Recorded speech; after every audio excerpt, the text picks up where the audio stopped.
এরপরে প্রশ্ন হলো, রাগের মাথায় অথবা ভুল বুঝে স্ত্রীকে তালাক দিলে পরবর্তীতে ভুল বুঝতে পারলে ওই স্ত্রীর সাথে আবার সংসার করার সুযোগ আছে কিনা? খুব দরকারি একটা প্রশ্ন ভাইরা আমার।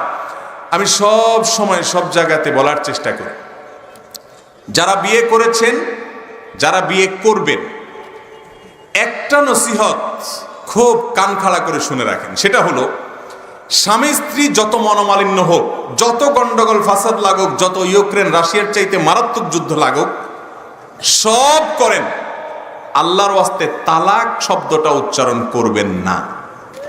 আমি কি বুঝাইতে পারছি? ওলামা ইকরাম এখানে আছেন। সালাতুন জিদ্দুহুন্না জিদ্দুন ওয়া হাজলুহুন্না জিদ্দুন। তিনটা বিষয় এমন আছে, দুষ্টমি করে করে, হাসতে হাসতে, রসিকতা করতে করতে আপনি বলবেন রাগের চোটে করে ফেলছি, এটাতেও তালাক হয়ে যাবে।